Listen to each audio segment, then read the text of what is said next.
నమస్తే. ఇన్నాళ్ళు నన్ను సపోర్ట్ చేస్తూ, ఎంకరేజ్ చేస్తూ మీ ప్రేమని నాకు అందిస్తున్న ప్రతి ఒక్కరికి కృతజ్ఞతలు. అలాగే ఈ వీడియో కూడా ఖచ్చితంగా మీకు ఉపయోగపడుతుంది. లైక్, షేర్ అండ్ సబ్స్క్రైబ్ చేసి మీ సపోర్ట్‌ని నాకు అందించండి. అలాగే ఈ వీడియో పట్ల మీకున్న అభిప్రాయాన్ని కామెంట్ సెక్షన్‌లో కామెంట్ చేసి తెలియజేయండి. ఇప్పుడు వీడియోని చూద్దాం.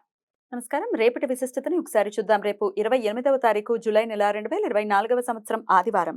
శ్రీ క్రోధినామ సంవత్సరం దక్షిణాయనం గ్రీష్మ ఋతువు. రేపు ఆషాఢ మాస బహుళపక్ష అష్టమి తిథి సాయంత్రం 7:27 వరకు, తదుపరి నవమి తిథి. అశ్విని నక్షత్రం పగలు 11:47 వరకు, తదుపరి భరణి నక్షత్రం. శూల యోగం రాత్రి 8:11 వరకు, తదుపరి గండ యోగం. బాలవకరణం ఉదయం 8:20 వరకు, కౌలవకరణం సాయంత్రం 7:27 వరకు, తదుపరి కైతలకరణం ఉంటాయి. నక్షత్ర వర్జం ఉదయం 7:59 నుండి 9:31 వరకు, మరలా రాత్రి 9:02 నుండి 10:35 వరకు.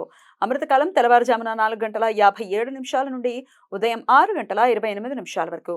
హైదరాబాద్ ప్రాంతం వారికి రేపు సూర్యోదయం ఉదయం 5:44, సూర్యాస్తమయం సాయంత్రం 6:51, చంద్రోదయం రాత్రి 12:09, చంద్రాస్తమయం మధ్యాహ్నం 12:31. అభిజిత్ ముహూర్తం పగలు 11:57 నుండి మధ్యాహ్నం 12:48 వరకు. దుర్ముహూర్తం సాయంత్రం 5:07 నుండి 5:59 వరకు.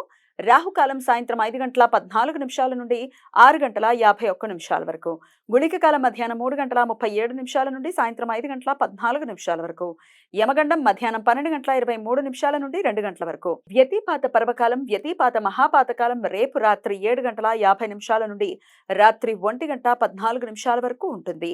రవి చంద్రగ్రహాల మధ్య పారలల్ ఆస్పెక్ట్. రవి గ్రహ క్రాంతి చంద్రగ్రహ క్రాంతి ఉత్తరం వైపు ఒకే 18:45 చేరుకోవటంతో రేపు రాత్రి 11 గంటలకి ఇది ఏర్పడుతుంది.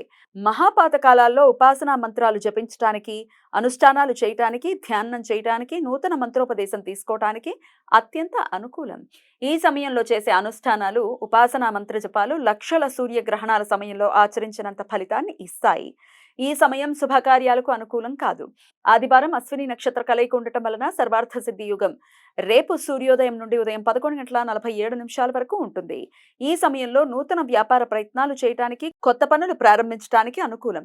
ఈ సమాచారాన్ని మనకందించిన వారు మేడికొండూరు విశ్వనాథ్ ప్రసాద్ గారు. ఆయనకు కృతజ్ఞతల్ని తెలియజేస్తూ నారాయణ స్మరణతో సమస్త సన్మంగళాని భవంతు. నమస్కారం.